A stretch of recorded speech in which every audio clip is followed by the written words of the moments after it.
Bueno, si les parece empezamos.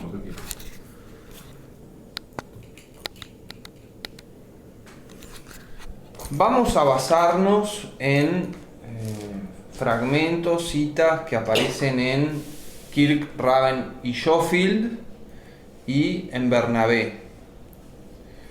Y vamos a empezar a estudiar a Pitágoras y el pitagorismo.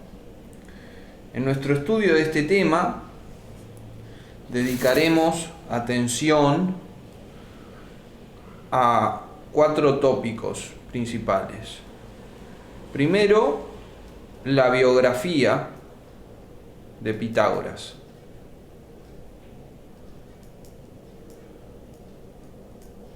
Segundo, la escuela pitagórica como forma de organización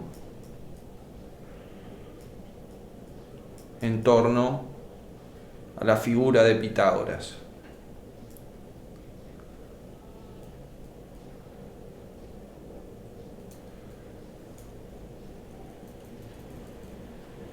Tercero, la concepción pitagórica del alma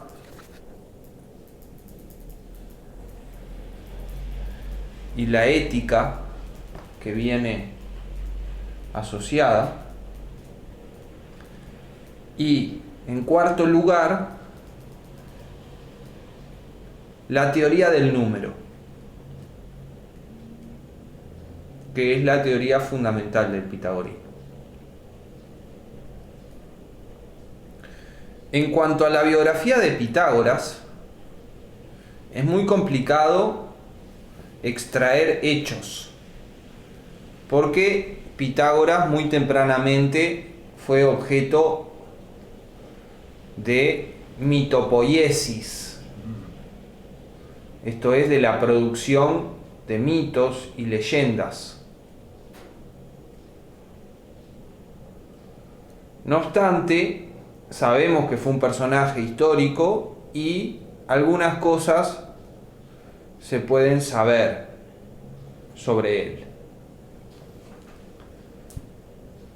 Naturalmente, lo que se puede saber de él tiene que ser destilado de un conjunto de fantasías que se tejieron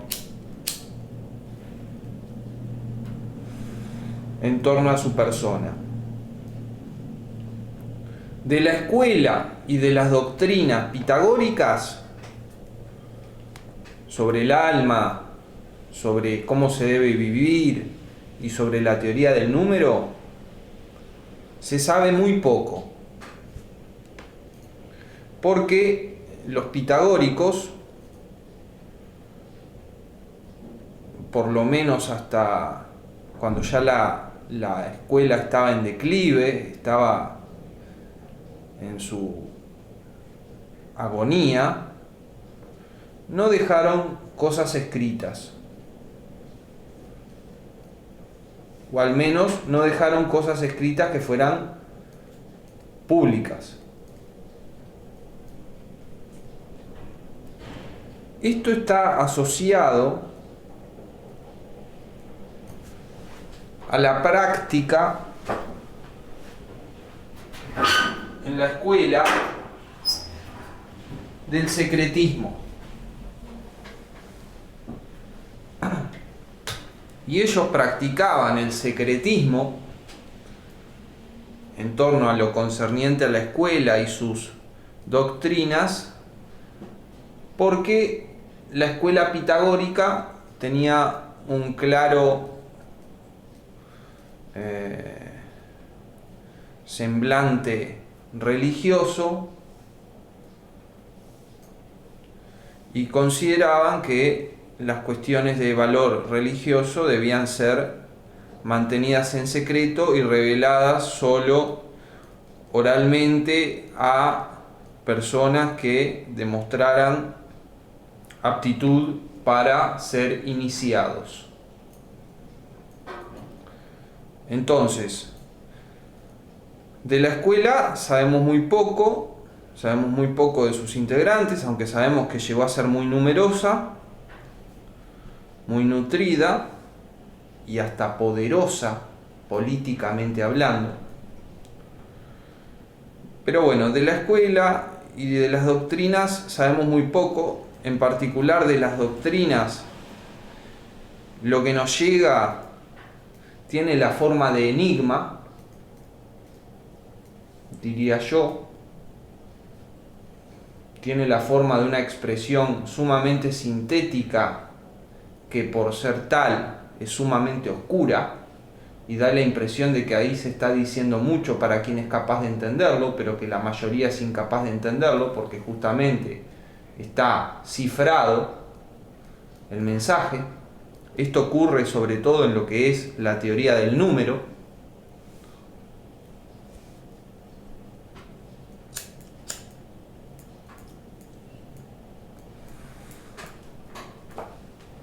En fin.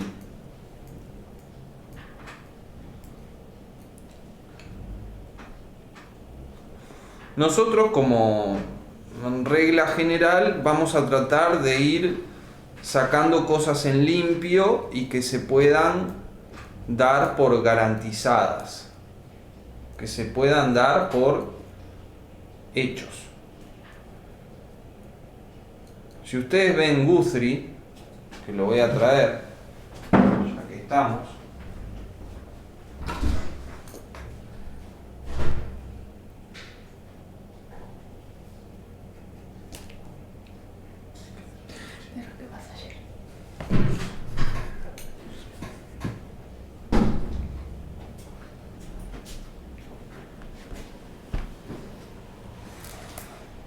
ustedes ven Guthrie,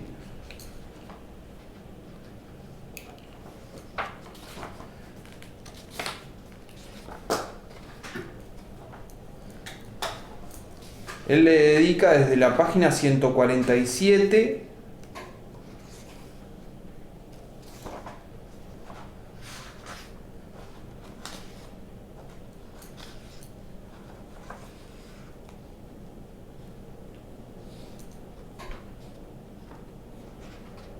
hasta la página 322. No se sabe todo eso de los pitagóricos, ni se puede saber todo eso de los pitagóricos. Yo diría que se podría llenar 4 carillas con lo que se sabe de los pitagóricos y no mucho más. El resto es discusión entre los especialistas, es especulación, y nosotros vamos a tratar de evitar estas dos cosas. La discusión entre los especialistas, perdernos en las discusiones entre los especialistas y perdernos en las especulaciones. Vamos a tratar de sacar en limpio lo que se pueda sacar en limpio y lo que tenga que quedar en el misterio quedará en el misterio y nos resignaremos a eso. Considero que esta es la metodología a aplicar a un fenómeno intelectual como el pitagorismo, porque es algo que está cerrado desde adentro, no se puede abrir. Esotérico, ¿no? Exacto. Escuela más bien esotérica. Es algo que está cerrado desde adentro y que no se puede abrir. Entonces, intentar abrirlo es un desgaste de energía improductivo. Vamos a tratar de rescatar los hechos. ¿Bien? Y entonces empecemos con los hechos acerca de Pitágoras.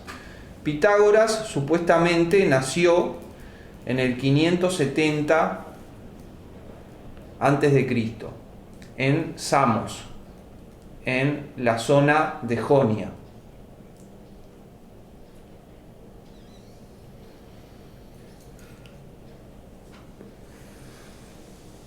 Y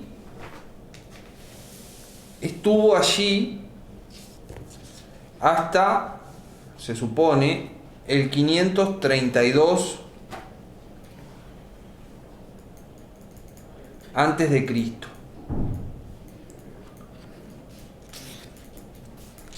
Luego emigró.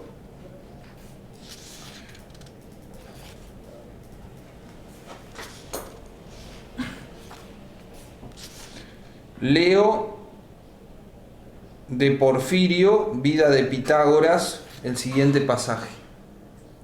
Aristoxeno dice que Pitágoras, a la edad de 40 años, al ver que la tiranía de Polícrates era el tirano de turno de Samos, era demasiado presionante como para que un hombre libre pudiera resistir un sometimiento y despotismo semejante, emigró por esta razón a Italia.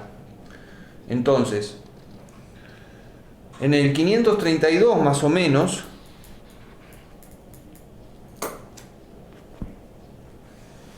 Pitágoras abandona Samos y termina desembarcando en la Magna Grecia, esto es, en la parte griega de Italia, en el sur, y fue a dar a una ciudad que se llama o llamaba Crotona.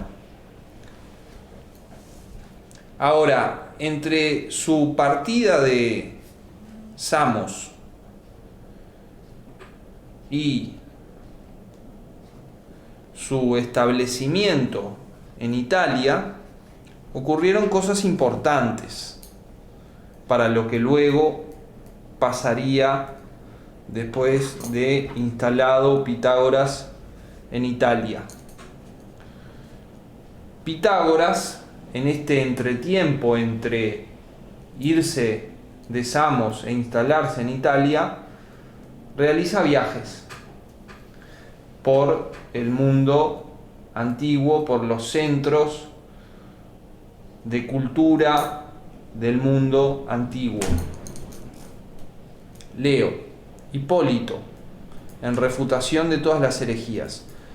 Diodoro de Eretria y Aristóxeno, el músico, afirman que Pitágoras fue a visitar a Sáratas de Caldea. Este Sáratas de Caldea se entiende que es Zoroastro o Zaratustra. Desde un punto de vista cronológico es imposible que Pitágoras se haya encontrado con Zaratustra. Pero sí es posible. ¿Cómo se llama ahí? Zaratas. Pero todo el mundo entiende que aquí se hace referencia a Zoroastro o Zaratustra. Zaratustra, un sabio persa, más o menos en 1200 a.C., es imposible desde un punto de vista cronológico que Pitágoras haya trabado contacto con él, pero lo que sí es posible es que él anduviera por Mesopotamia, recorriera por Mesopotamia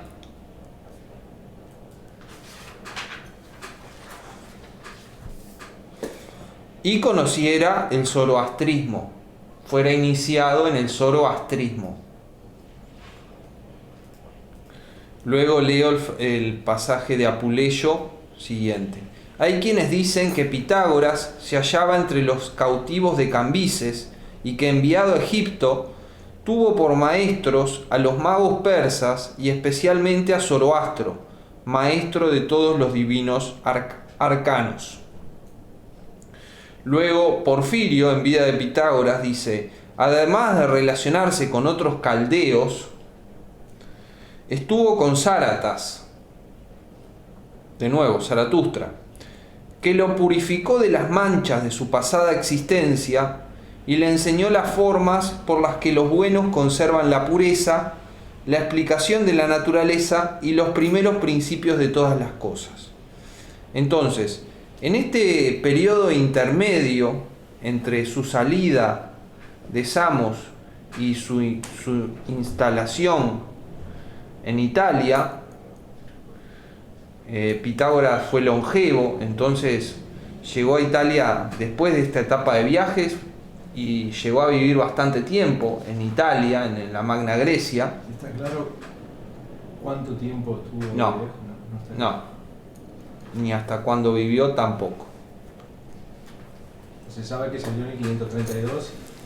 De ahí Sí, viajó y en algún momento aproximadamente. En algún momento Exacto. llegó a Italia. Exacto. Después de que se fue de Samos, estuvo viajando por Egipto y por Mesopotamia, y eso le valió ser iniciado en distintos misterios y en distintos conocimientos científicos y religiosos muy valiosos.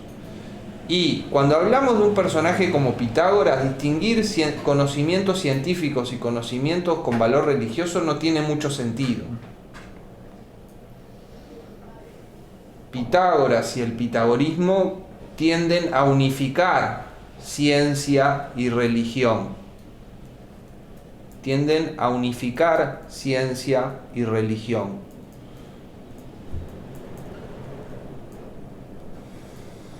Entonces, Porfirio nos dice que de Zaratustra, obviamente no de la persona Zaratustra, porque esto es cronológicamente imposible, sino de la tradición zoroastriana, digamos, aprendió la purificación de las manchas de su pasada existencia y las formas por las que los buenos conservan la pureza, la explicación de la naturaleza y los primeros principios de todas las cosas.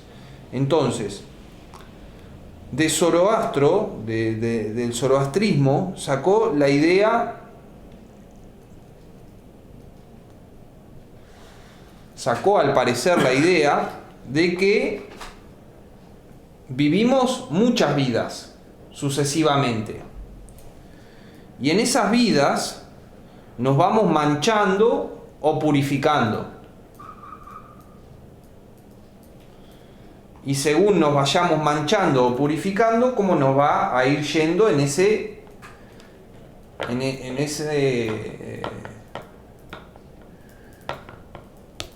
transcurso de vidas sucesivas. Y aparece también el tema de purificarse, cómo uno se purifica, cómo uno se salva. Este es un tema fundamental para Pitágoras y el pitagorismo, la purificación, la salvación de uno.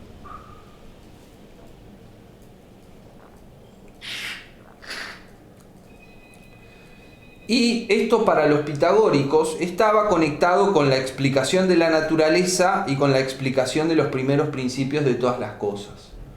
Y ahí vemos cómo se unifica una búsqueda religiosa de purificación y salvación, una búsqueda ética y religiosa de purificación y salvación con la investigación científica. Básicamente, la idea del pitagorismo es que, conociendo el orden del cosmos, nuestra alma encuentra las pautas para ordenarse a sí misma y así purificarse, salvarse y divinizarse. Y este divinizarse es básicamente un retorno a la condición original y a la condición natural del alma. En estas ideas, para los que ya hemos estudiado a Platón, podemos encontrar, si se quiere, resonancias platónicas. Y bueno, esas resonancias resultan de la influencia del pitagorismo en el pensamiento de Platón clásico. Sí, sí, exacto.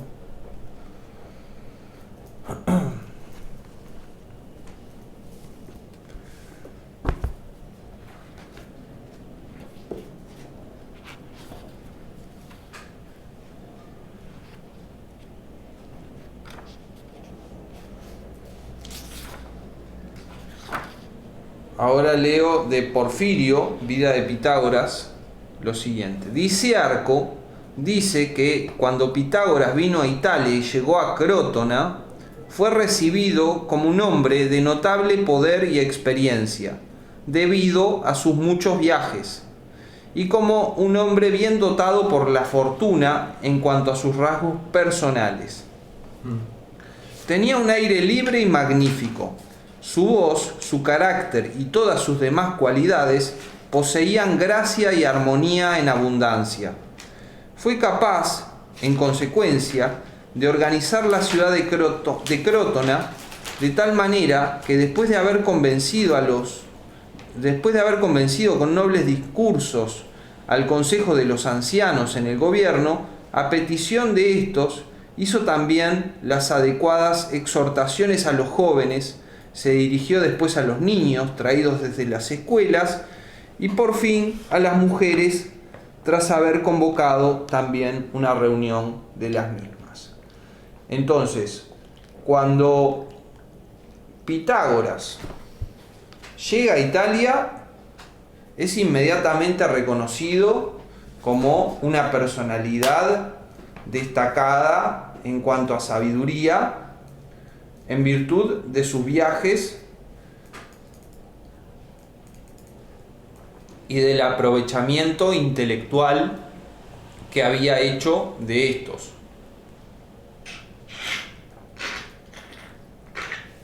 Y enseguida tuvo gran repercusión Pitágoras en Crótona. De ahí que todos quisieran asociarse con Pitágoras y de ahí que se forjara la escuela o secta o hermandad pitagórica.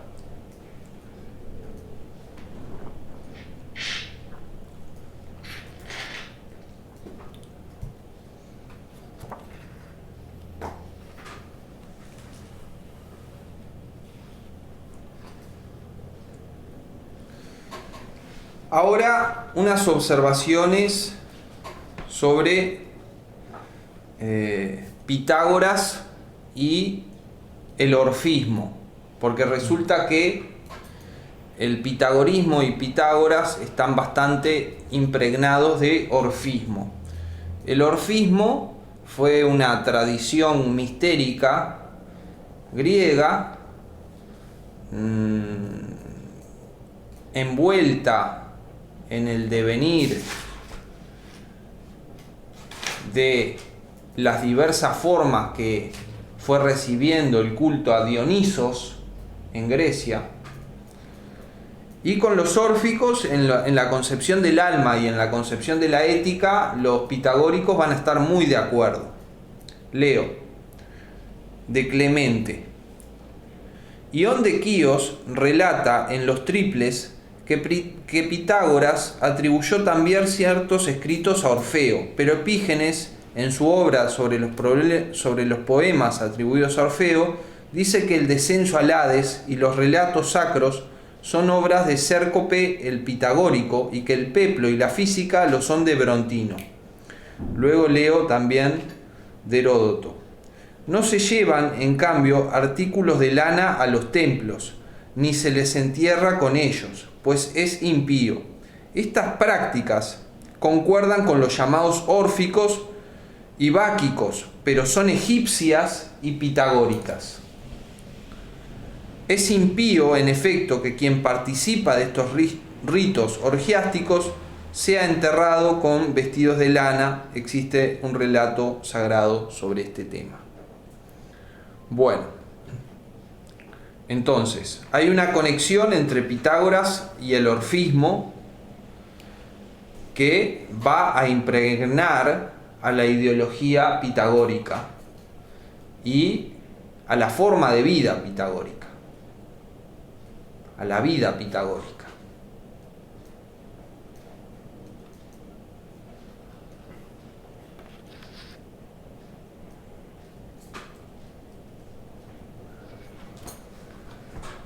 Leo ahora las 3 menciones más antiguas y auténticas que hay de Pitágoras, dos en Heráclito y una en Empédocles.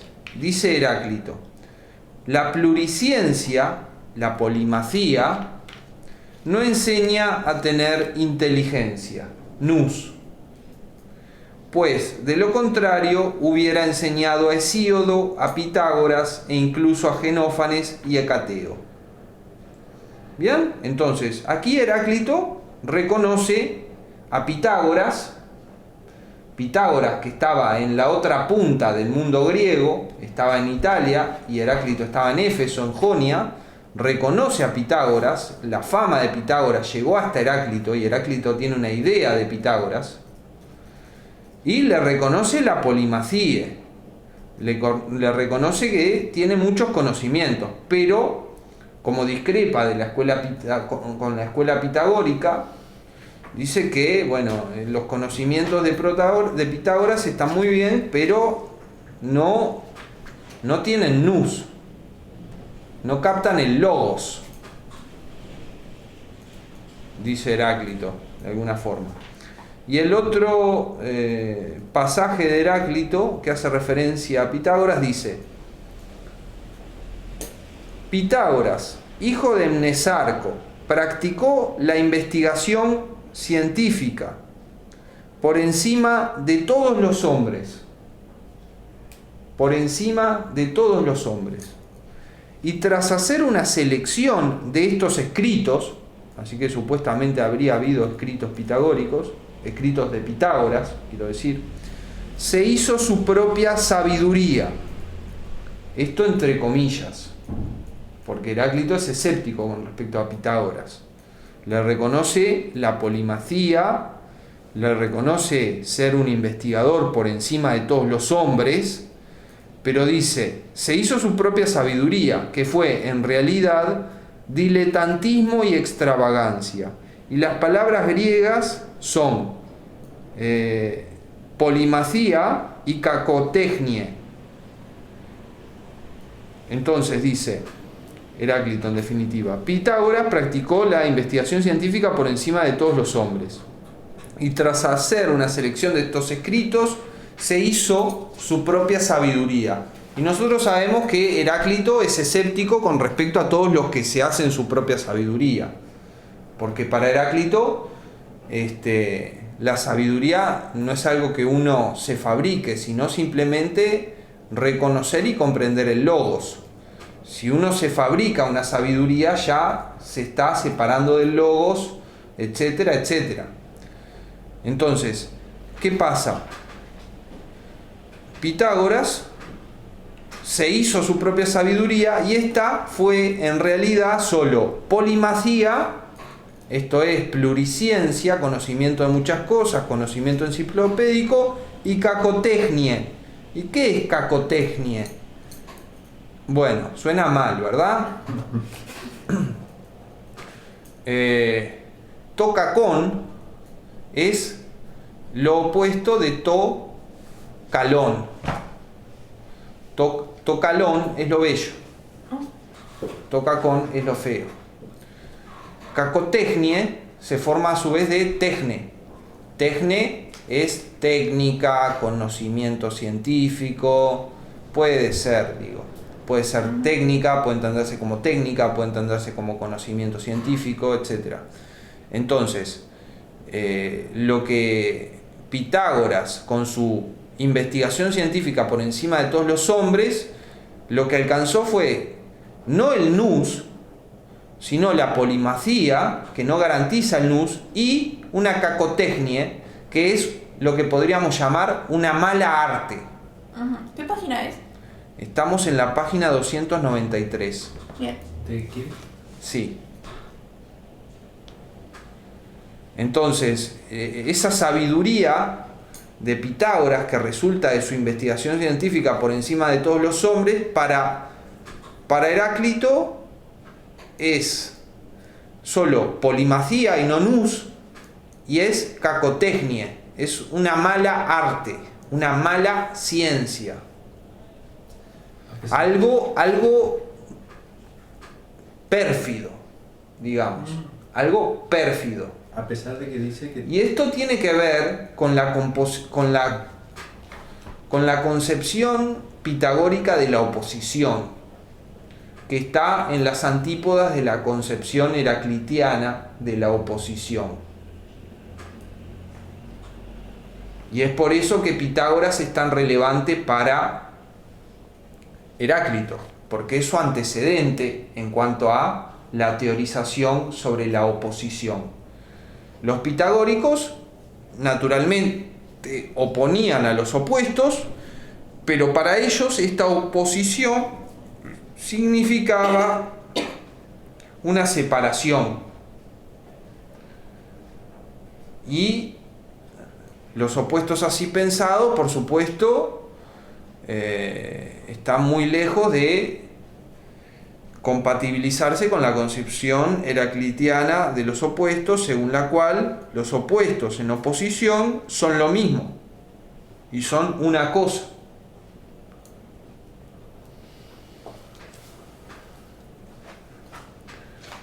Después está el pasaje de Empédocles que dice: había entre aquellos hombres un hombre de extraordinario conocimiento,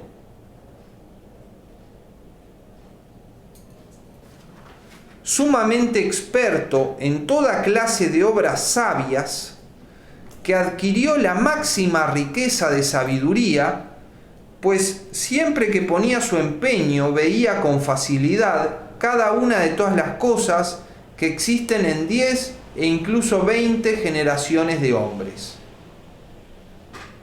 Leo de nuevo. Empédocles sobre Pitágoras. Había entre aquellos un hombre de extraordinario conocimiento, sumamente experto en toda clase de obras sabias, se le reconoce de nuevo la polimacía, que adquirió la máxima riqueza de sabiduría, pues siempre que ponía su empeño, veía con facilidad cada una de todas las cosas que existen en 10 e incluso 20 generaciones de hombres. Entonces, tanto Empédocles como Heráclito le reconocen a Pitágoras el ser un investigador científico de elevadísimo nivel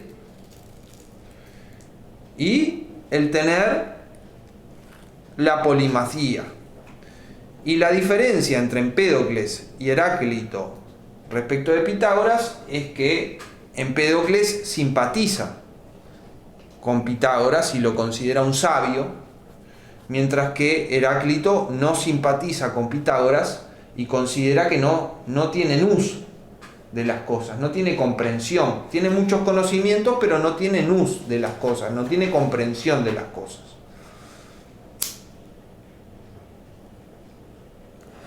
Porque, como sabemos, para Heráclito se puede saber muchas cosas pero no comprender nada, básicamente. Se puede tener la polimacía sin tener inteligencia. Porque para Heráclito, en definitiva, la inteligencia resultaba de comprender una sola cosa, el logos. Y si uno comprendía eso, tenía la clave para entender todo. Pero si uno sabía todo, pero no sabía el logos, por así decirlo, toda esa supuesta sabiduría, a fin de cuentas, era solo polimacía y cacotecnia, como él mismo dice.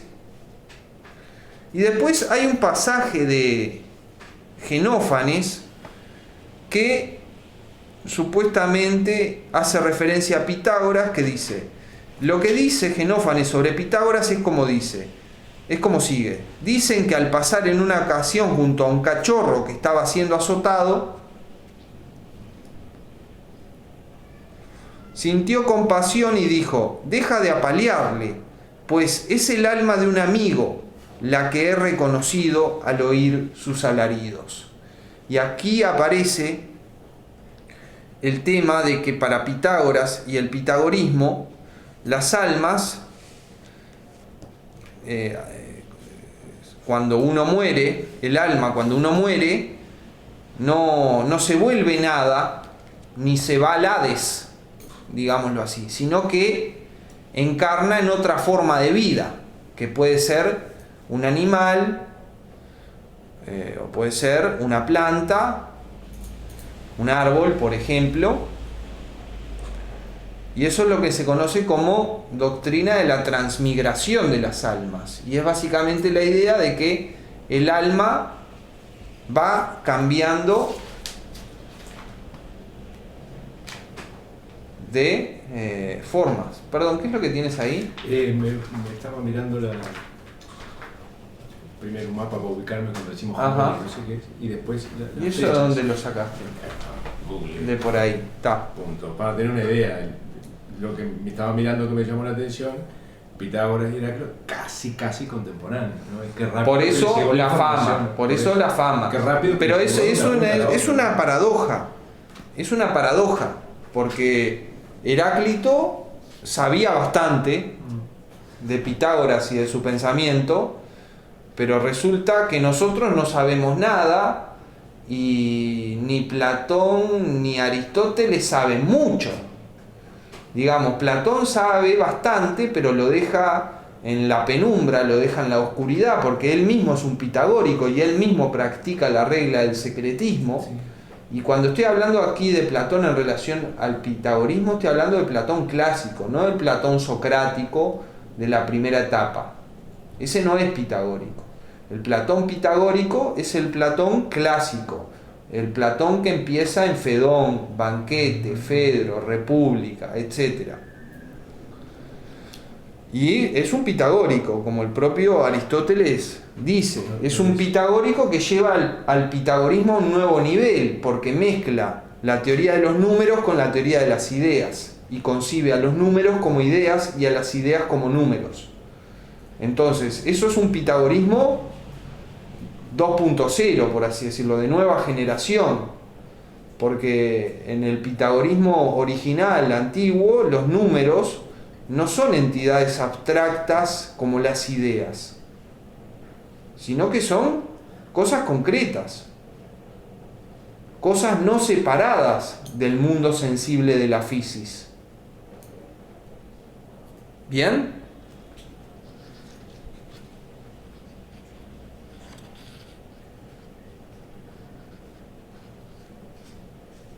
Y la otra que miré dice eso, que Genófanes también casi contemporáneo, pero no sé dónde estaba. Claro. Nosotros trabajamos Heráclito antes de Pitágoras simplemente para seguir lo que fue la línea de la física jonia. Claro. Entonces, ahora con Pitágoras estamos empezando a incursionar en lo que fue la tradición itálica en filosofía, que es básicamente protagonizada por dos corrientes, el pitagorismo y el eleatismo. Entonces, hoy estamos empezando a incursionar en la rama itálica de la filosofía presocrática. Después de que hagamos este pasaje por la rama itálica, pasaremos a la física post-eleática, que tiene como figuras importantes o principales a Empédocles, a Anaxágoras y a Leucipo y Demócrito, donde ya se desdibuja un poco el tema de la separación entre la tradición jonia y la tradición itálica. La tradición jonia es muy cientificista, es, si se quiere, religiosa, pero no como los pitagóricos. Y en los pitagóricos está la diferencia del nervio religioso como fundamental del pensamiento, y el problema de la purificación y de la salvación como el problema fundamental. Y eso está relacionado con la propia cultura de la Magna Grecia, de la Grecia italiana, donde en esta época hay un auge de los cultos mistéricos, del problema de la salvación, del problema de la purificación, del problema de sacarse las manchas que uno tiene en virtud de esta existencia y en virtud de las existencias anteriores, etcétera, etcétera.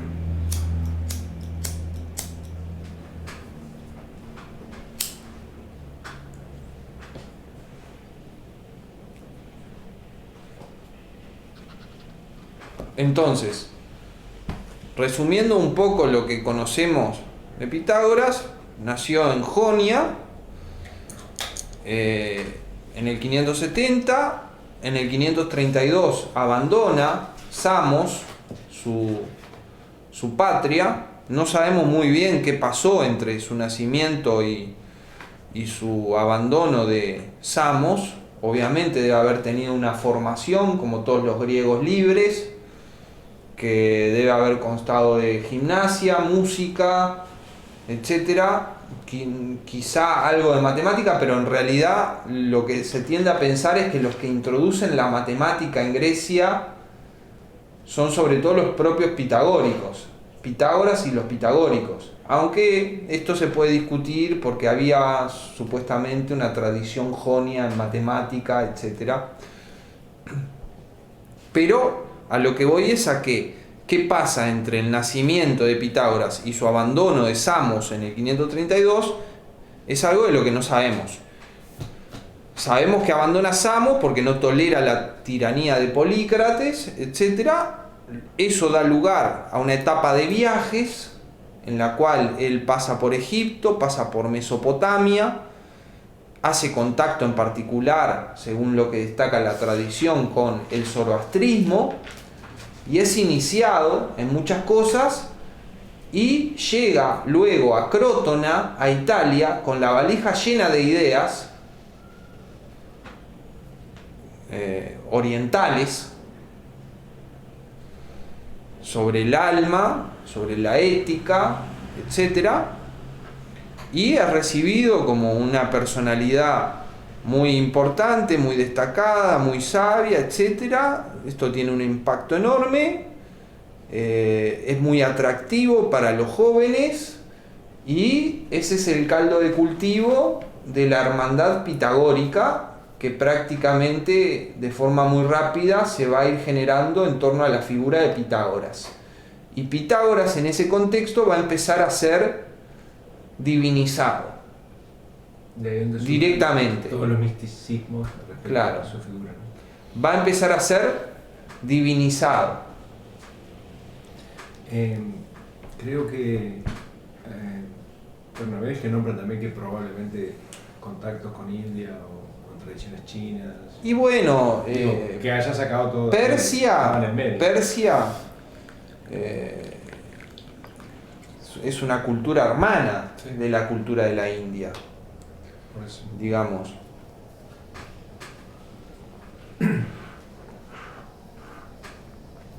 Por algo se habla de lo indo-iranio. Lo indo-iranio es justamente ese punto de conexión entre la India y Persia. Persia ocupaba fundamentalmente lo que hoy es Irán, ¿no? Sí. Los iraníes se dicen a sí mismos persas, Sí, hoy por hoy. Sí, sí. Ellos son los persas. Pero esta cultura fue muy importante y conquistó toda la Mesopotamia, incluso parte de Egipto, etc. Pero a lo que voy es a que, bueno, llega a Italia con la maleta llena de ideas de Oriente, con una formación que le da un renombre, tiene un impacto espectacular en la ciudad y se empieza a gestar la atracción que va a llevar a la formación de una hermandad muy sólida, muy reglada también, que va a ser la escuela pitagórica. Y, en fin, esta hermandad es religiosa, es científica y también es política. Va a empezar a tallar en la política del sur de Italia y eso va a hacer lo que en definitiva lleve a la decadencia al pitagorismo, su incursión en la política. Su incursión en la política es lo que va a llevar al pitagorismo antiguo a la decadencia y a la agonía, porque los pitagóricos van a ser perseguidos y expulsados prácticamente de la Magna Grecia. O sea, las situaciones políticas posteriores a la incursión política del pitagorismo van a llevar a la dispersión de la escuela. Pero cuando hablamos de escuela pitagórica, hablamos de vida en común, hablamos de ritos en común, hablamos de creencias en común, hablamos de formación en común. Con la forma de vida pitagórica está asociado el dicho koiná tatonfilón. ¿Qué quiere decir eso? Comunes son las cosas de los amigos. Los pitagóricos practicaban una especie de socialismo. Cuando uno entraba en la escuela pitagórica, todo lo de uno pasaba a ser de todos. Porque comunes son las cosas de los amigos.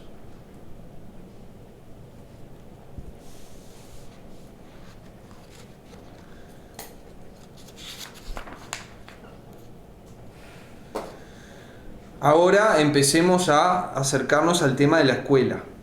Pues bien, lo que decía Pitágoras a sus discípulos, nadie puede afirmarlo con seguridad. Esto dice Porfirio en Vida de Pitágoras.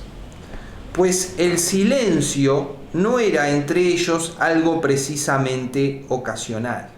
O sea, la enseñanza de Pitágoras dentro de la escuela no se sabe ¿qué fue? No se puede decir con seguridad fue esto y lo otro.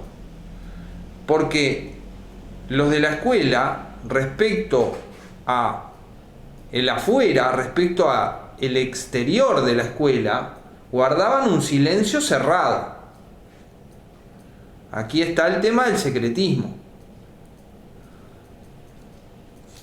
Entonces, de alguna manera, con la escuela pitagórica se perdió la enseñanza de Pitágoras, porque el soporte de la enseñanza de Pitágoras era la tradición oral interna a la escuela, que no se derramó hacia afuera porque la escuela estaba cerrada para el afuera.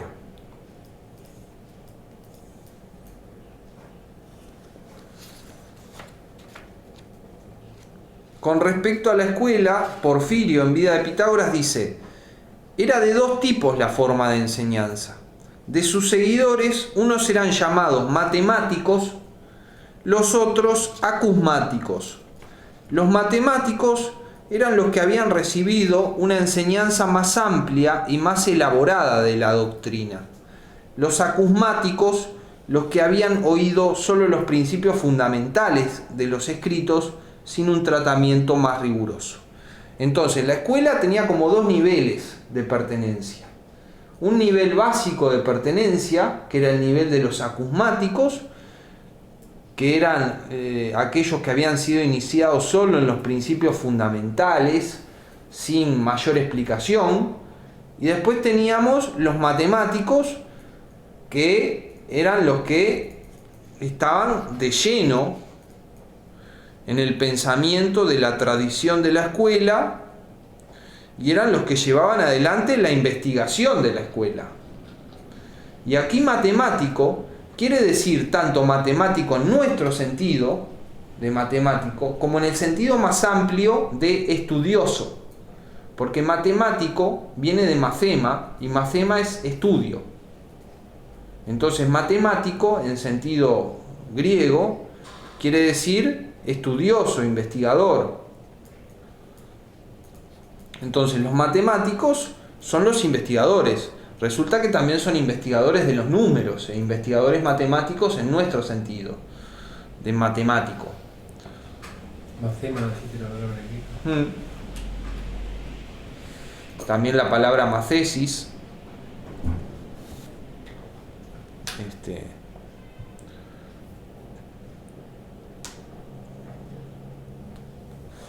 Entonces, en la escuela había dos niveles: los acusmáticos, que tenían solo los principios fundamentales sin una explicación desarrollada, y los matemáticos, que eran los plenamente iniciados, los plenamente formados en la doctrina de la escuela, y que terminaban siendo los que llevaban adelante la investigación de la escuela. Y algo curioso es que dentro de la escuela pitagórica todos los descubrimientos se atribuían a Pitágoras. Por así decirlo, la escuela y Pitágoras pretendían identificarse y ser la escuela una especie de extensión de Pitágoras. Los acusmáticos eran los iniciados en los acúsmata. Las acúsmata son las cosas oídas. Y estos acúsmata, de los que eran partícipes los acusmáticos, sin una mayor profundización y sin una mayor inserción en los conocimientos científicos de la escuela, con lo cual quiero subrayar el tema de que, por así decirlo, la propia escuela tenía un adentro y un afuera. La escuela marcaba en sí un adentro y un afuera respecto de los no pitagóricos, pero dentro de la escuela también había un más adentro y un más afuera. Los acusmáticos estaban más afuera, por así decirlo, de la escuela que los matemáticos. Los matemáticos eran el corazón de la escuela, eran la escuela. Los acusmáticos eran algunos que, los dejaban entrar y les decían algunas cosas, las que ellos querían, y sin mayores explicaciones. Pero aún así eran pitagóricos, porque no todo el mundo alcanzaba siquiera el nivel inicial de acusmático. Entonces, ¿qué dicen estos acusmata? Bueno, son como refranes que están como en código y son bastante curiosos. Jámblico en el Protréptico cita 39. Leo algunos para que se vea más o menos de qué va la cosa con los acúsmata, en los que estaban iniciados los acusmáticos. Cuando vayas a un templo, prostérnate y no digas ni hagas por el camino nada relacionado con la vida cotidiana. Otro: en el curso de un viaje no has de entrar en un templo ni prosternarte en absoluto, ni aunque llegues hasta las mismas puertas. Otro: celebra sacrificios y prostérnate descalzo. Otro: desvíate de los caminos reales y camina por senderos.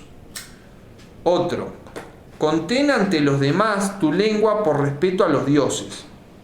Otro: cuando los vientos soplen, prostérnate ante eco. Y después hay otros que son más enigmáticos, como por ejemplo: el fuego no lo avives con un cuchillo. Esto es un enigma. Otro: aparta de ti cualquier vinagrera. Otro enigma. Parecen dichos, ¿no? No, pero digo, la tradición ha entendido que aquí tenemos enigmas. Sí, claro. Enigmas. Pueden ser interpretados de varias. Pero bueno, la tradición ha entendido que el pitagorismo enseñaba en enigmas.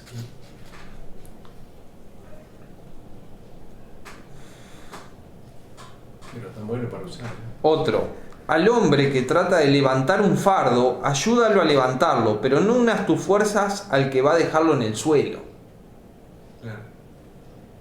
Claro. Te dicen una cosa y para el iniciado eso quiere decir otra, pero para el que no, No dicen muchas cosas. es como que no tiene sentido.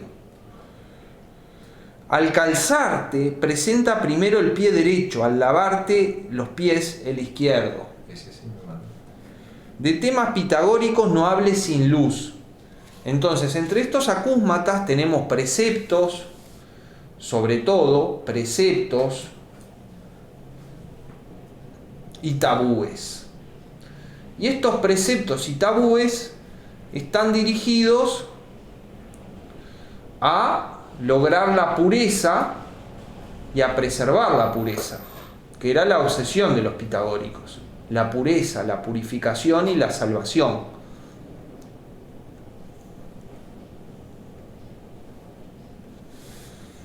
Pero con una interpretación libre también da la sensación de dichos de tipo, como ese del fardo, ¿no? Me hizo acordar aquel de no tires las perlas a los cerdos, o sea, no te pongas a enseñarle cosas a Claro, alguien que sí. no va a aprovechar. Son dichos, pero te imaginas que ese dicho lo entiende cualquiera. Claro. Estos Pero pitagóricos un poquito más, están más cerrados para la escuela. Exacto.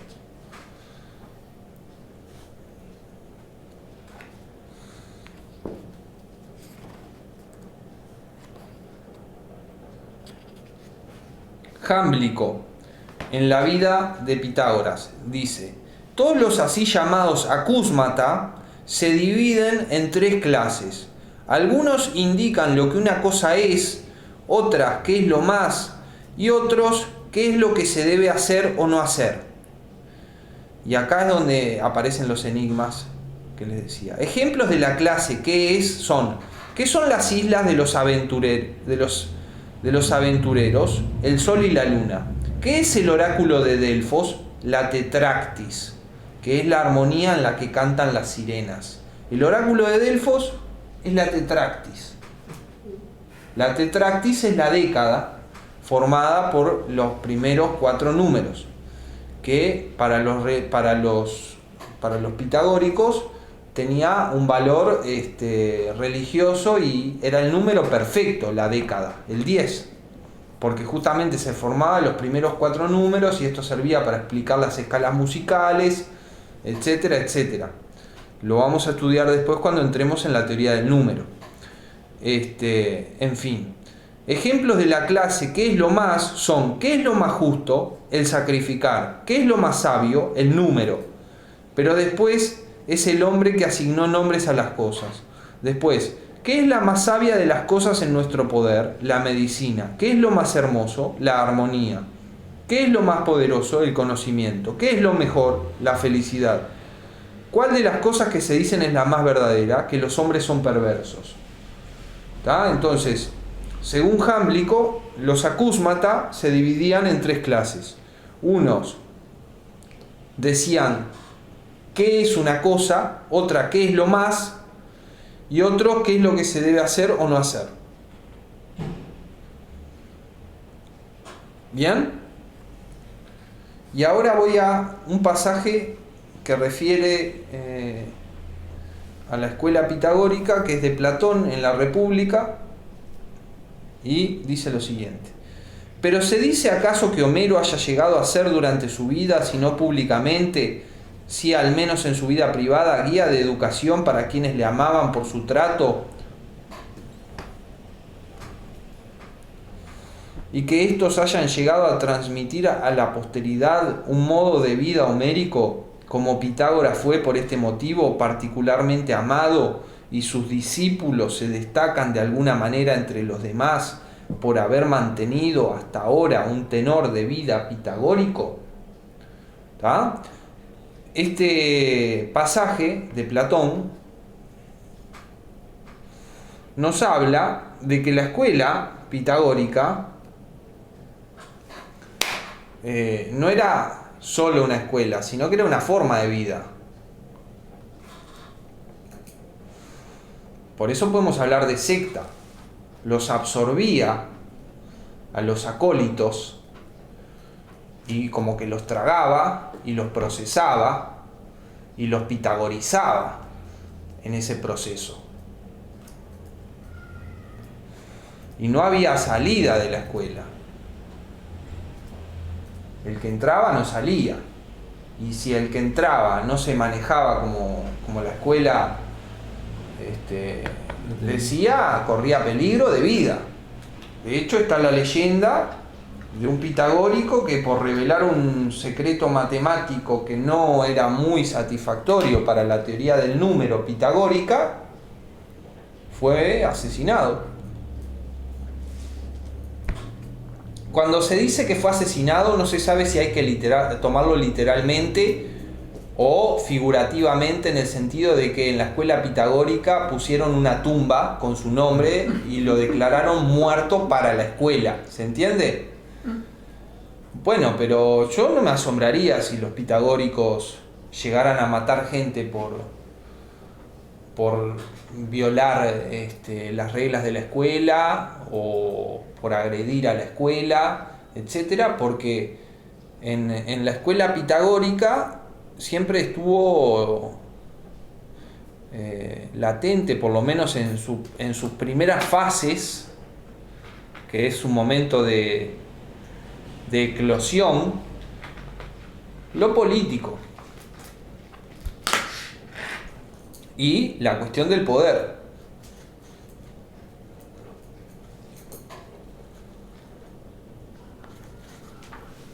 De hecho, en esas disputas políticas, la escuela fue dispersada y muchos pitagóricos fueron asesinados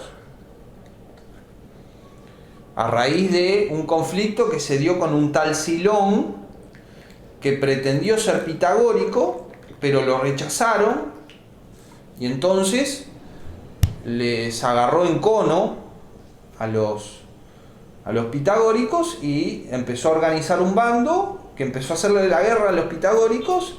Y un día que los pitagóricos estaban reunidos en asamblea para resolver cuestiones políticas de la polis, etcétera, etcétera, vinieron los siloniatas, esto es, los seguidores de Silón, y prendieron fuego a la casa y solo se salvaron 2.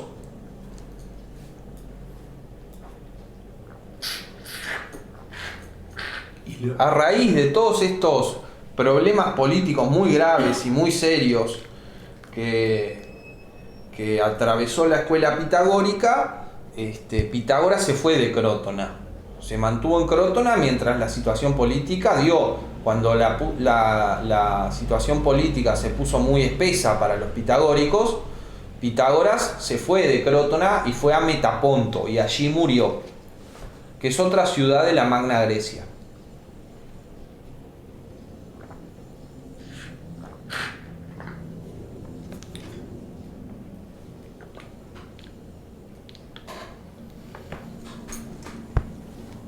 ¿Querías decir algo? No, se me fue.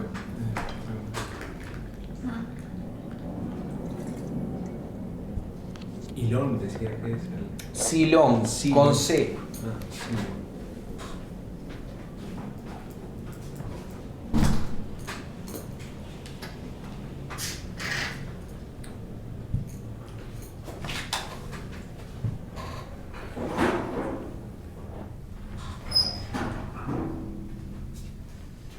Entonces, sobre la escuela, tenían una forma de vida común, vivían juntos, tenían los bienes en común, tenían reglas y preceptos en común, había 2 niveles, estaban los acusmáticos, que eran los que venían de visita, por así decirlo, y estaban los matemáticos, que eran el staff de la escuela, y los que llevaban adelante el progreso científico religioso de la escuela.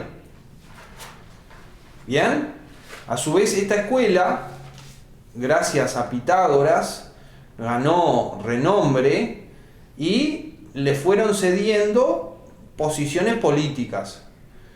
Y lograron los pitagóricos organizados hegemonía en distintas ciudades del sur de Italia.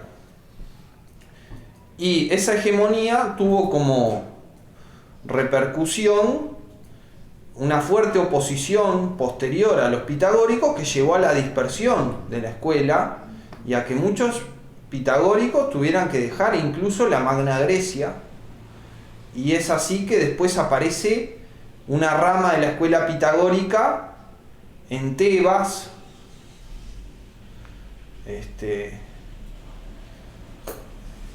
y en otros lugares de Tebas vienen Simias y Cebes, que aparecen en el Fedón, que son pitagóricos, justamente, pitagóricos de la última oleada, digamos.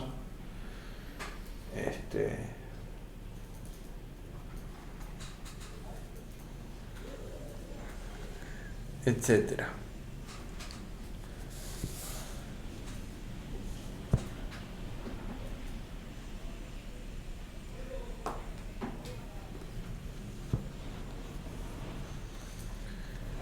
Ahora pasemos al tema del alma. Los pitagóricos parece que no estaban muy claros en cuanto a qué era el alma.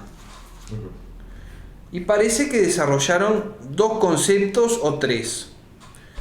Y los conocemos a través de Aristóteles. Dice Aristóteles: parece que también la teoría de los pitagóricos comporta el mismo razonamiento.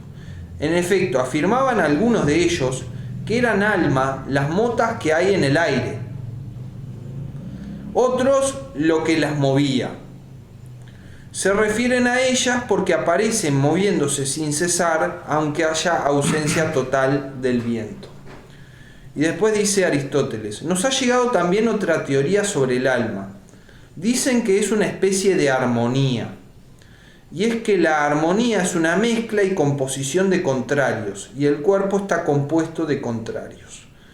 Entonces tenemos la teoría del alma como partícula que está en el aire y que al respirar absorbemos alma y es así que seguimos viviendo, etc. Después está la teoría de que el alma no es la partícula, sino lo que mueve a las partículas.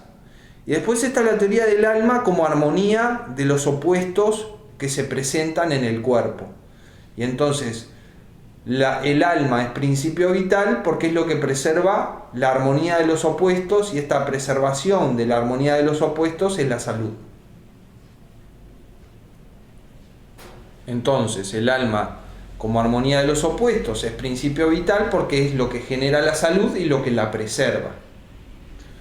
Ahora, la concepción del alma como armonía parece poco compatible con otras ideas que los pitagóricos tenían sobre el alma.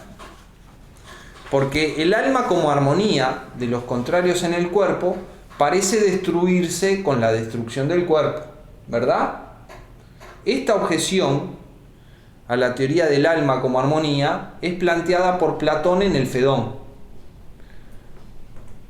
Lo cierto es que para los pitagóricos el alma es inmortal. Inmortal. Leo en Porfirio, Vida de Pitágoras.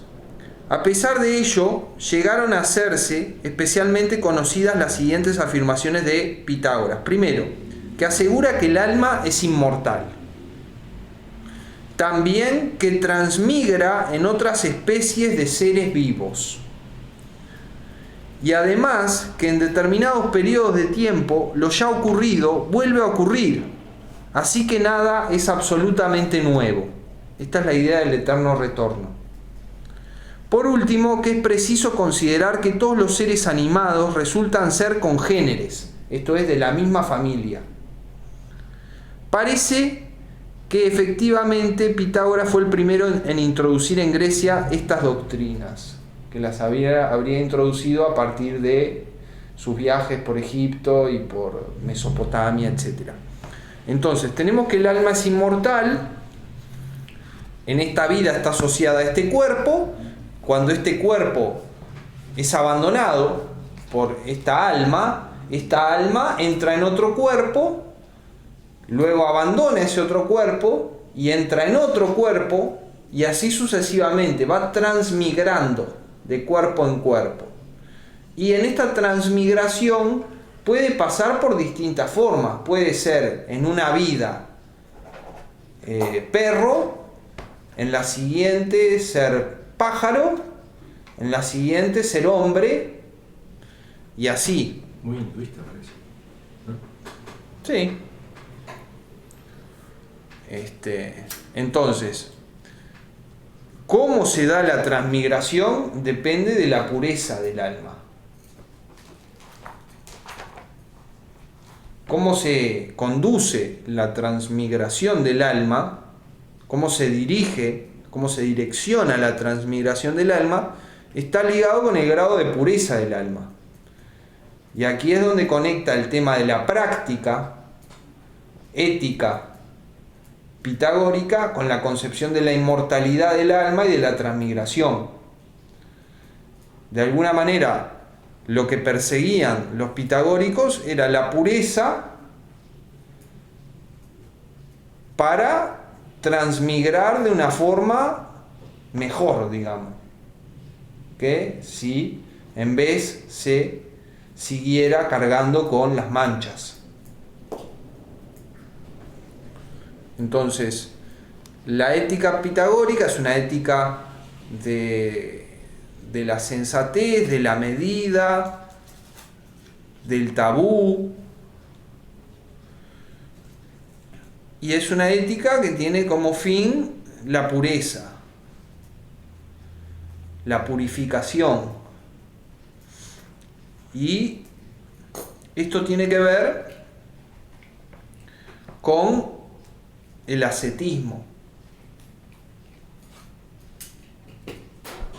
Y tiene que ver también, por ejemplo, con la alimentación, con la dietética. Los pitagóricos, según se entiende, eran vegetarianos. Porque como todos los seres vivos son de la misma familia, si nos comemos a un animal, nos estamos comiendo a un familiar y nos estamos manchando. ¿Se entiende? Para preservar la pureza es necesario tener tabúes alimentarios y también rituales, porque ¿cómo hacemos los sacrificios si no sacrificamos animales? ¿No? Se plantea ese problema. Según algunas fuentes, los pitagóricos no sacrificaban animales y no comían carne. Según otros puntos de vista, sacrificaban algunos animales y comían algunos animales, en el entendido de que sacrificar esos animales y comer esos animales no nos manchaba, no nos impurificaba. Pero el tema de la búsqueda de la pureza, como decía, tiene que ver con el ascetismo, llega a influir en la dietética y en la ritualidad de la religión pitagórica, religión que está muy penetrada por sus ideas científicas, que algunas son de avanzada, digámoslo, las asociadas a la teoría del número, etcétera. Y bueno, y todo eso para lograr una mejor suerte en el ciclo de encarnaciones.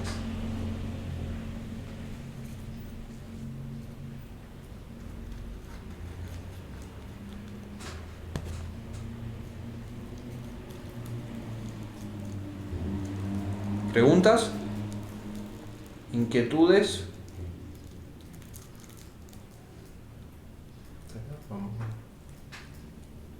Aprovechen para preguntar. Pero la armonía como opuestos en el cuerpo, ¿por qué dijiste que...? Armonía de opuestos. Armonía de opuestos, sí. Sí. De opuestos. En el cuerpo. Claro, de los opuestos del cuerpo. Del cuerpo. Claro, por eso sería mortal. El cuerpo, sí. Claro, porque por eso opuestos del cuerpo. Por Cierto. eso sería mortal. Cierto. Lo que yo quise decir es que la idea de la inmortalidad del alma parece incompatible con la concepción del alma como armonía de los opuestos del cuerpo, porque el alma como armonía de los opuestos del cuerpo parece destruirse con la destrucción de la armonía de los opuestos del cuerpo. Entonces, ¿cómo puede ser inmortal algo que en definitiva es básicamente una organización de los opuestos del cuerpo, una organización equilibrada de los opuestos del cuerpo?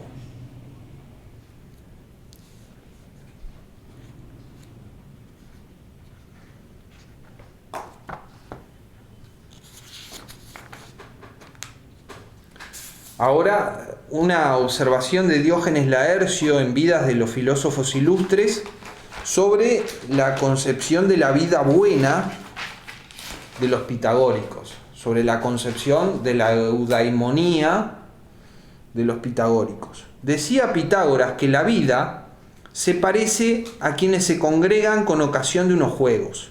Unos acuden para competir, otros por el comercio, pero los mejores como espectadores. Así también en la vida, los seres serviles resultan ser cazadores de gloria y preponderancia. Los filósofos, en cambio, lo son de la verdad. Entonces, en la vida se parece a los juegos, como por ejemplo los Juegos Olímpicos. A los Juegos Olímpicos algunos asisten para competir y ganar, o ganan o pierden, en fin. Otros para vender y otros para mirar. Y los mejores son los que van a mirar, según la valoración de Pitágoras. Bueno, eso se puede tomar como una analogía de la vida. Y de eso se deduce una idea de la vida buena. En la vida hay algunos que persiguen la gloria, otros que persiguen el dinero y otros que persiguen la verdad. Y estos son los mejores. Y estos son los filósofos. Entonces, la idea de vida buena es la vida contemplativa, la vida teorética. Con lo cual vemos cómo conecta el tema de la investigación científica con el tema del camino de purificación,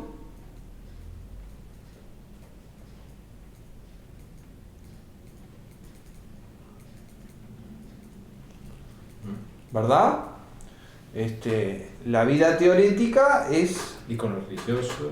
Y con lo religioso, etc. Lo ritualístico. La vida contemplativa es la mejor forma de vida, es una vida volcada a lo científico, pero en el medio es el camino de la purificación, porque el que lleva la vida contemplativa, por así decirlo, no se involucra con el mundo, solo lo comprende o trata de comprenderlo, solo lo interpreta o trata de interpretarlo, solo lo conoce o trata de conocerlo. Lo cual casa bastante con la idea del ascetismo, ¿no? El asceta se parece mucho a alguien que no hace nada. Y que en vez lo que hace es privarse de hacer. ¿Se entiende? Entonces, el ideal de vida pitagórico es la vida contemplativa, la filosofía. Y esto conecta con una idea pitagórica de que la sofía es sólo accesible para la divinidad. El hombre como máximo puede ser filósofo, esto es buscador, aspirante de la sofía. Y esto es la vida contemplativa. Y a través de esta vida contemplativa se da la purificación. ¿Y cómo se da la purificación? Se da por el hecho de que la vida contemplativa nos pone delante del cosmos y nos manifiesta el carácter ordenado del cosmos. Y contemplar ese carácter ordenado del cosmos de alguna manera contagia orden a la propia alma, y al darle orden a la propia alma la purifica.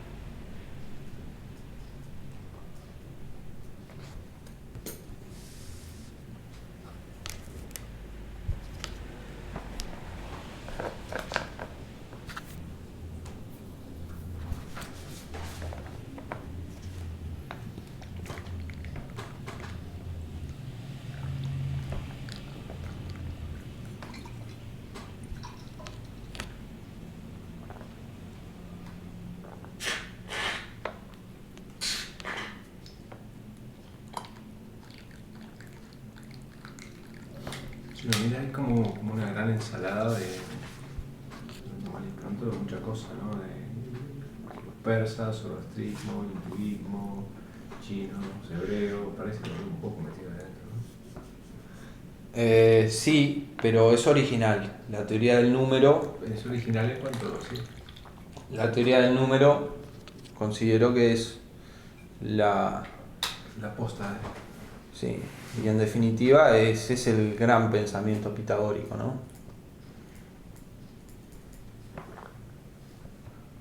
A la luz del cual tiene que entenderse todo el pitagorismo. Pero de la teoría del número solo sabemos titulares. Y hay que aceptarlo, solo sabemos titulares. Solo sabemos frases cortas que no se sabe muy bien qué quieren decir. Y esa es la realidad. Nos podemos romper la cabeza, pero lo que estamos haciendo es especular. Y nada más.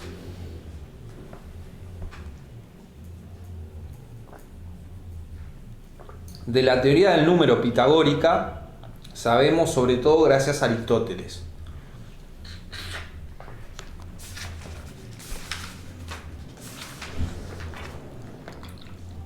Y Aristóteles manifiesta que no la entiende mucho, que le resulta grosera conceptualmente. Pero eso tiene que ver con que lo que le llegó a Aristóteles no es la versión original, fina, sino que es la versión de bolsillo, la versión divulgable, que es divulgable porque es ininteligible, ¿entienden? Es lo publicable de la teoría del número porque es lo que no se entiende. Dice y expresa lo esencial de la teoría del número, pero solo para el que ya la conoce. Para el que no la conoce es algo vidrioso e insuficiente.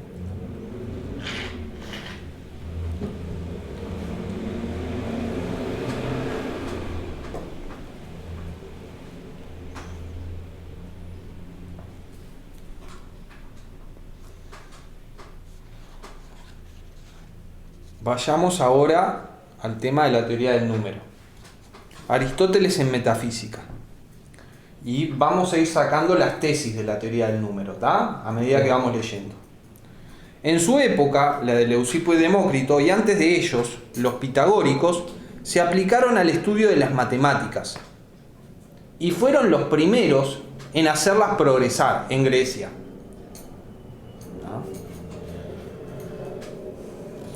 Así que, cebados en ellas como estaban, creyeron que sus principios eran los principios de todas las cosas. Acá Aristóteles es gracioso, porque nos dice algo parecido a lo que nos dice Cervantes sobre el Quijote. El Quijote leyó tantas novelas de caballería que se le secó el cerebro y empezó a ver la vida en clave de una novela de caballería. Entonces, lo que nos dice Aristóteles es que los pitagóricos se aplicaron al estudio de las matemáticas y las hicieron progresar, y todo eso hay que reconocérselo, pero que se entusiasmaron tanto con las matemáticas que después redujeron todo a las matemáticas y consideraron que los principios de la matemática eran los principios de todas las cosas.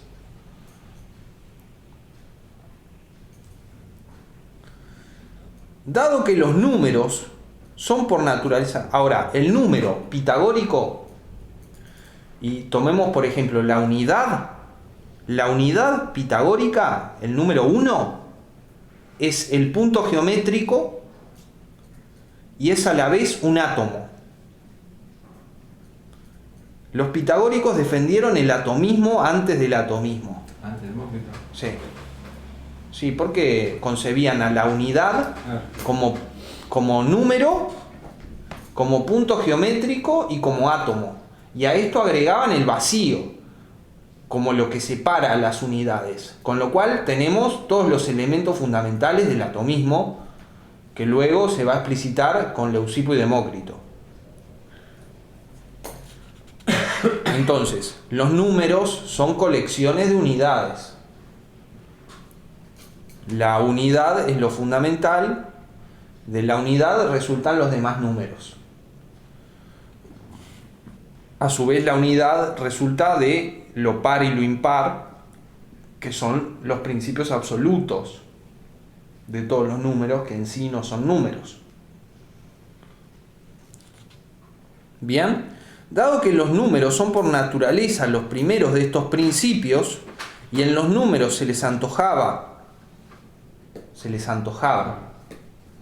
contemplar múltiples similitudes con lo que es y lo que deviene, más que en el fuego, la tierra y el agua, porque, por ejemplo, tal afección de los números era la justicia, o sea, tal propiedad de los números era la justicia para los pitagóricos. ¿Cuál? Tal otra, alma y entendimiento. Tal otra característica de los números era la ocasión. Y de modo semejante, por así decirlo, lo demás. O sea, vemos que los pitagóricos hacían matemática, pero también utilizaban la matemática para hacer una especie de numerología simbólica, mística, estrambótica.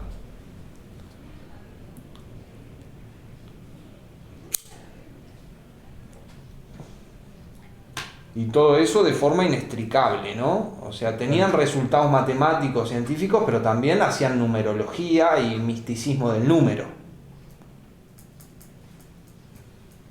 Todo eso junto.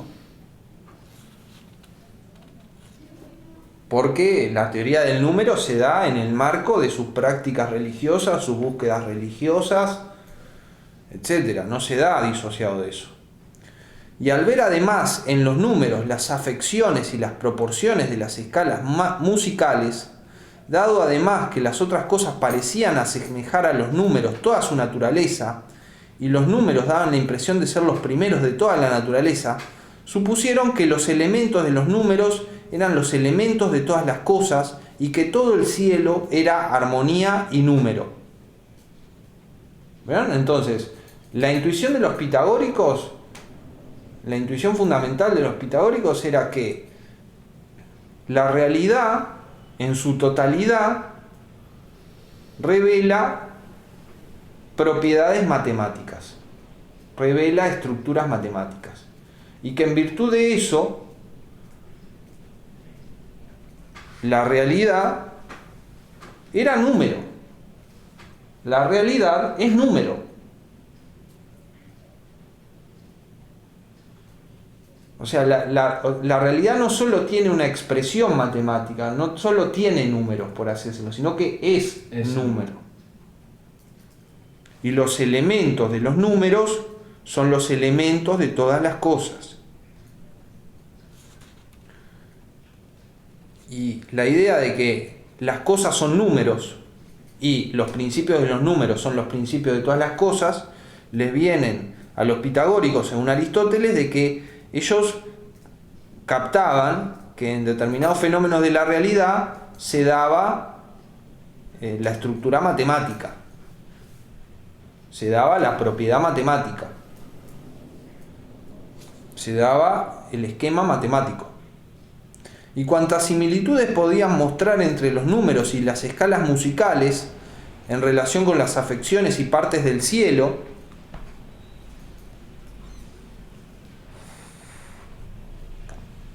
abro paréntesis, lo que le dio mucho empuje a la idea pitagórica de que todo es número, de que todas las cosas son números, fue en particular la observación en la teoría de la música de que las relaciones en la escala musical, yo de esto no sé, pero les digo lo que sé, se podían traducir en términos numéricos.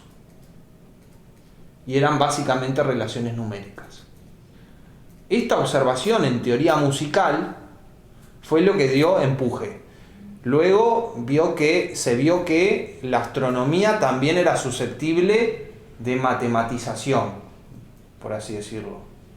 Entonces esto dio un nuevo empuje a la idea de que todo es número y de que los principios de los números son los principios de todas las cosas.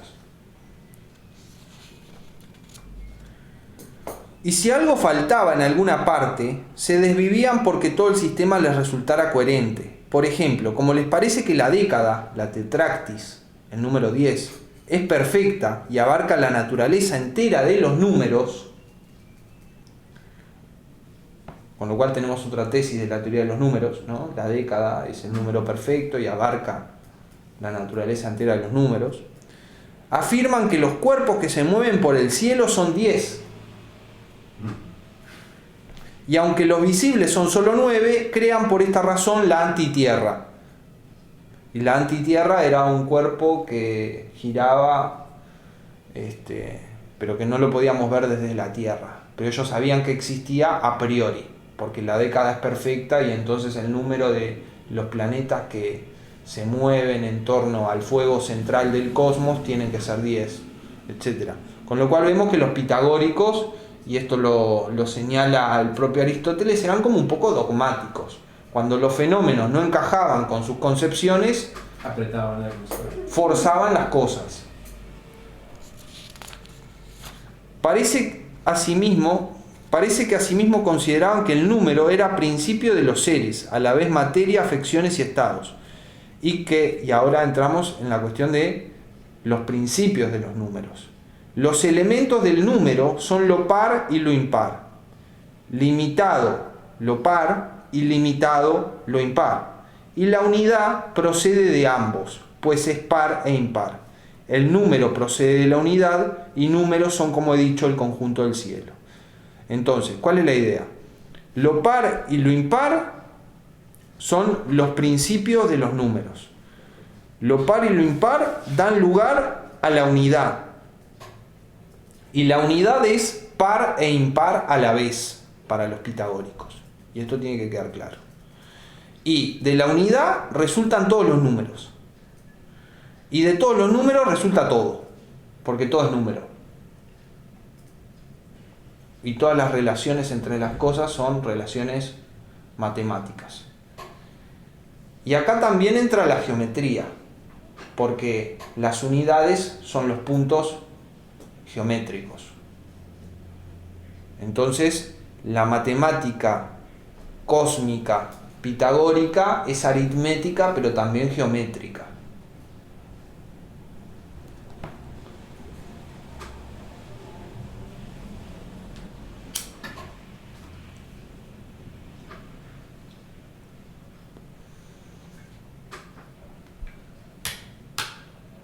Otros de entre ellos, acá Aristóteles se da cuenta de que hay algunas ideas que son comunes a todos los pitagóricos y hay algunas que son de determinado sector de los pitagóricos, ¿no? Entonces, otros de entre ellos dicen que los principios son 10 y son opuestos y los enumeran en parejas: límite opuesto a ilimitado, impar opuesto a par, uno opuesto a múltiple, derecho opuesto a izquierdo, macho opuesto a hembra, estático opuesto a movimiento, recto opuesto a curvo, luz opuesto a oscuridad, bueno opuesto a malo, cuadrado opuesto a rectángulo. Y estos son los principios de todas las cosas, estos opuestos. Par e impar dan lugar a la unidad, porque la unidad es par e impar. Y la unidad da lugar a todos los números. Y todos los números dan lugar a todas las cosas, porque todas las cosas son números. ¿Bien? Pero a su vez, par es ilimitado e impar es límite. Impar es uno y par es múltiple. E impar es derecho y par es izquierdo. O sea, todos estos opuestos son lo mismo para los pitagóricos. Y de un lado tenemos todo lo bueno y del otro lado tenemos todo lo malo. El límite es lo bueno, lo impar es lo bueno, lo ilimitado es lo malo, lo par es lo malo, etc. De esta manera parece que pensaba también Almeón de Crotona. Así que o bien tomó esta teoría de aquellos, o bien aquello de este, ya que Almeón llegó a su juventud a la vejez de Pitágoras y se expresó en términos muy semejantes a ellos. pues dice que la mayoría de las cosas humanas son dualidades, pero no enuncia unos contrarios determinados como estos, sino algunos ocasionales, como blanco-negro, dulce-amargo, bueno-malo, grande-pequeño, etc. De modo que se refirió de modo indeterminado a los demás, mientras que los pitagóricos señalaron cuántos eran los contrarios fundamentales y cuáles, los que acabamos de decir. De ambas escuelas, por tanto, es posible deducir que los contrarios son los principios de los seres, y de una de ellas, la pitagórica, cuántos y cuáles son. Sin embargo, los pitagóricos no articularon ninguna explicación clara acerca de cómo se pueden reducir a las mencionadas causas, pero parece que ordenaron los elementos según su causa material, y es que afirman que la sustancia está configurada y modelada a partir de tales elementos como inmanentes en ella.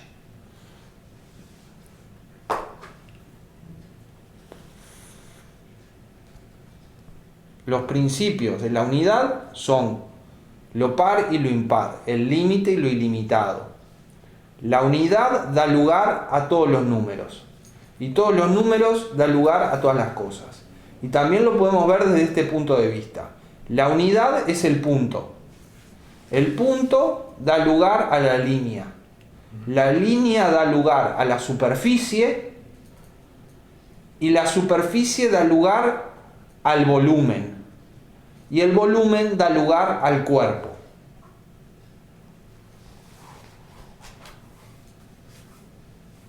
Esto también es pitagórico. Así es como todas las cosas de alguna manera resultan del número, porque el número es la unidad geométrica. De la unidad geométrica resulta la línea, de la línea resulta el plano, del plano resulta el volumen ¿cómo decirlo? La cosa extensa, y del volumen resulta la corporeidad. Parecen principios de arquitectura. ¿Cómo? Parecen principios de arquitectura. Y es que es eso. Ah. Es eso, justamente. Cómo a partir de la unidad se construye todo.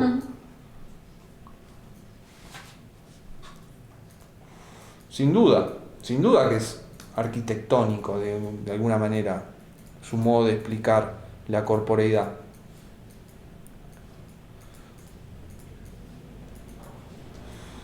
Sigo con Aristóteles.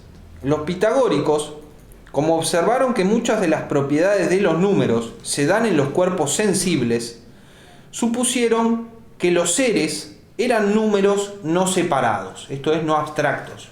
Para los pitagóricos los números no son cosas abstractas. Eso tiene que ser importante y lo tenemos que tener bien claro. La unidad es el átomo, en sentido material. No son abstractos los seres. ¿Entendí bien? ¿Cómo? Es que se me perdió algo que dijiste. No son abstractos los seres. Los números. Los números. La unidad es el átomo material. Sí. Tiene magnitud y tiene extensión, tiene cuerpo, es una cosa material. No conciben los números como separados, esto es a la manera platónica. No conciben a los números como ideas, sino en la idea de que los seres se configuran a partir de los números. ¿Pero por qué? Porque las propiedades de los números se hallan en la escala musical, en el cielo y en otras muchas cosas. O sea, Aristóteles trata de reconstruirnos un poco el fundamento de la teoría de los números de los pitagóricos. La teoría de los números es una teoría del todo. ¿Bien? Es una teoría del todo y sus principios. ¿Y cuál es el fundamento intuitivo de esa teoría de los números como teoría del todo y sus principios? La observación de que en distintos ámbitos de la realidad se dan estructuras matemáticas, se dan formas matemáticas. Entonces, a raíz de eso, llegaron a pensar que las cosas mismas son números y que las relaciones entre las cosas son relaciones entre números.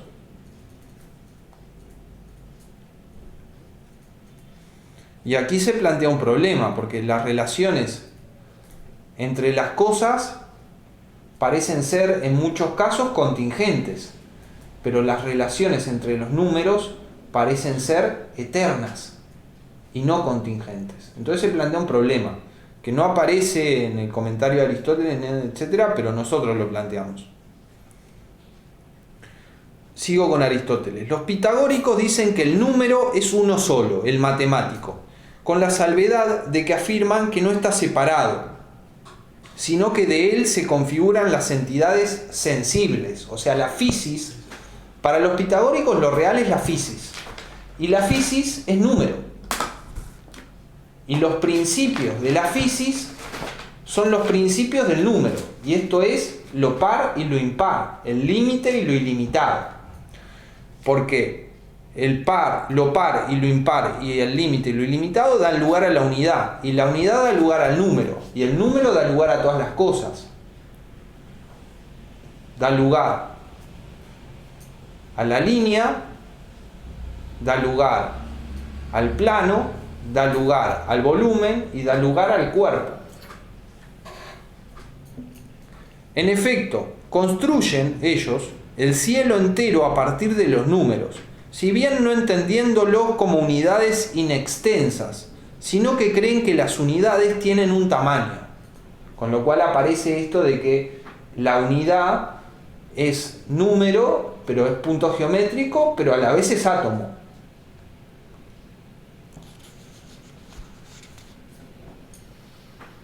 No captan lo abstracto del o no captan, O sí, lo captaron, o sí, pero dijeron, bueno, o sí, pero explica, o su concepción de la physis es abstracta. O sea, de la otra punta de la magia. lo podemos ver de la otra manera también. Creo que esa es la que le hace más justicia, ¿no? Creo que verla de esta otra manera es la que le hace más justicia. La que es más caritativa con los pitagóricos, ¿no? Y por principio de caridad es la que tenemos que asumir. Ahora paso a 18-21, sí.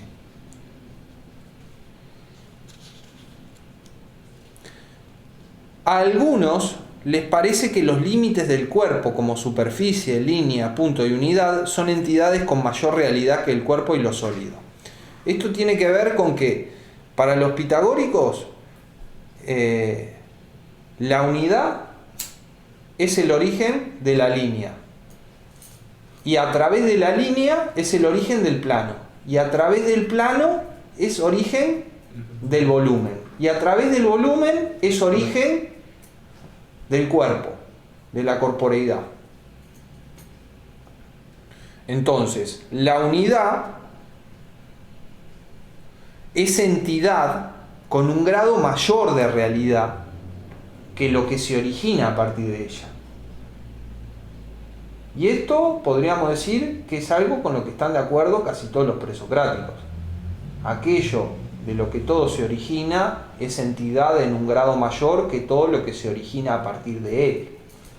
Podríamos decir que esto es una especie de axioma presocrático, que en los pitagóricos se plasma de una manera muy peculiar, porque ellos consideran que el origen de todo es la unidad, y en realidad lo par y lo impar, que es el origen de la unidad.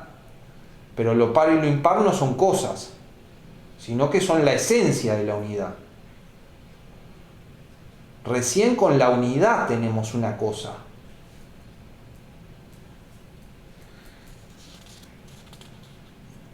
Paso al siguiente pasaje de la física ahora. También los pitagóricos, Perdón, Aristóteles. sí, aseguraron que existe el vacío y que penetra en el cielo a partir de lo ilimitado, como si éste inhalara aliento y vacío. Este último, el vacío, distingue las naturalezas, esto es, las unidades, como si el vacío fuera una especie de separación y diferenciación de lo continuo, y se halla primordialmente en los números, pues el vacío distingue sus naturalezas. Entonces, la teoría de los números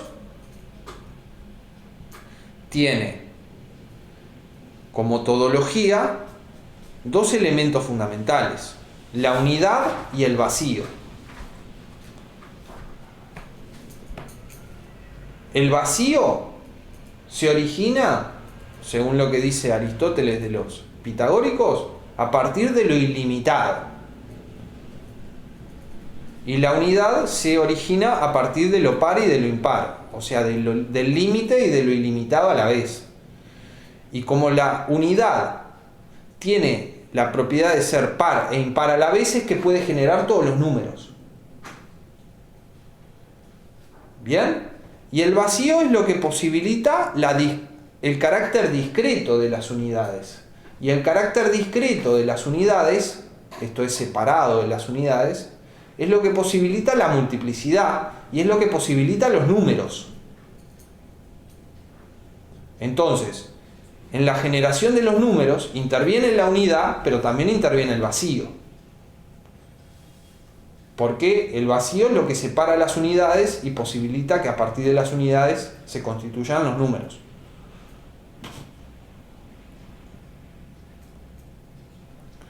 Ahora, estas unidades son los átomos.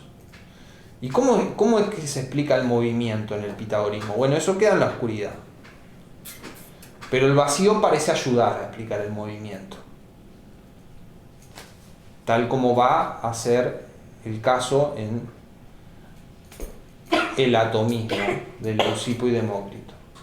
En el atomismo de Leucipo y Demócrito la explicación del movimiento va a estar asociada al vacío, justamente. Porque hay vacío es que puede haber movimiento. Bien, entonces, la teoría del número. El fundamento. La intuición de que en las cosas de la naturaleza hay propiedades matemáticas, estructuras matemáticas, etc. A través de esto se llega a que la fisis es número. Y las propiedades de la fisis son propiedades matemáticas. Y las relaciones en la fisis son relaciones matemáticas. Entonces, los principios de los números son los principios de todas las cosas. Los principios de los números son el límite y lo ilimitado. El límite y lo ilimitado dan lugar a la unidad. Y lo ilimitado da lugar al vacío. La unidad y el vacío dan lugar a todas las demás cosas, porque dan lugar a todos los demás números y dan lugar a la línea, la superficie, esto es el plano, el volumen y el cuerpo.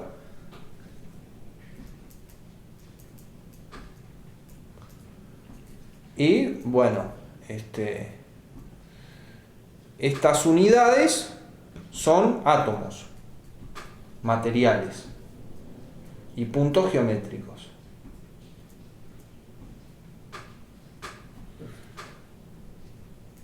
Entonces, entender el cosmos, la vida contemplativa, pasa por la matemática. Y ese orden del cosmos es un orden matemático. Y a través de la contemplación de ese orden matemático, nuestra alma se ordena. Y nos acercamos a la purificación y nos ponemos en el sendero de la salvación. Por evolución. Cierto. Por proceso. Por proceso. Y bueno, y eso es lo que yo saco en limpio del pitagorismo. Lo que yo saco en limpio del pitagorismo. En mi versión del pitagorismo a esta altura, a esta fecha. Es lo que me animo Claro, pero a declarar. es correcto basado en los testimonios documentales ciertos. Sí. Ese es el punto. Claro, ahí está la fortaleza. Porque después se han dicho del pitagorismo. Sí, sí, sí. Por eso, Guthrie, sin ir más lejos, le dedica... Pero si vamos a decir las cosas que se saben del pitagorismo y de Pitágoras, ocupamos a lo sumo 10 carillas. Bueno. 2, 3, 4. Bueno, 5.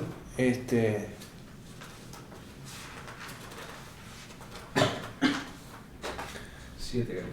En fin, la fisis es número, las propiedades de la fisis son matemáticas, las relaciones de la fisis son matemáticas. Falta explicar el movimiento, que hasta donde nosotros sabemos, los pitagóricos no se plantearon ese problema. Capaz que pensaban que la fisis en movimiento era una especie de ilusión. Pero eso es una hipótesis. O generado por el vacío. Claro. Que busca llenarse. Sí.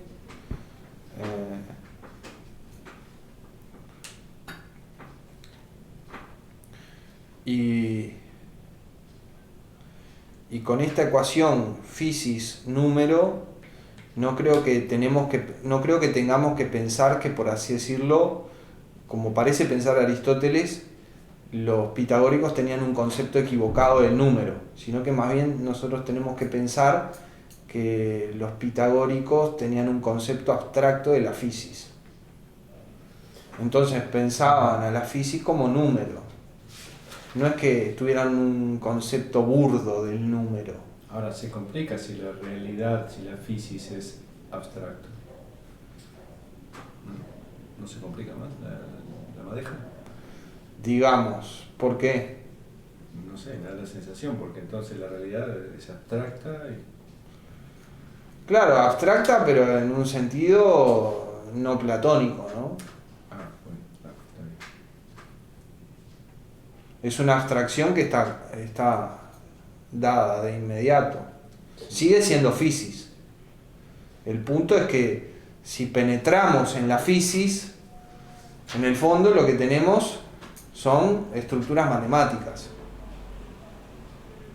y números. Y esta idea del pitagorismo no se muere con el pitagorismo y vive en la física matemática de alguna manera.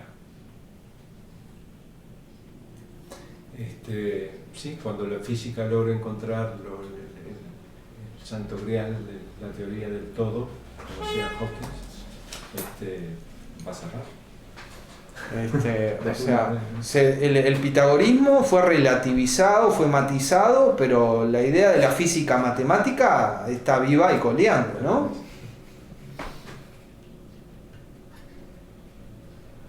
Totalmente.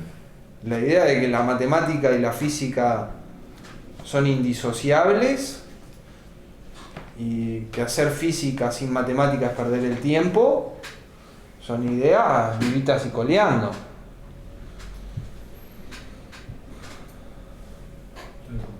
En fin. ¿Qué? No, si querías...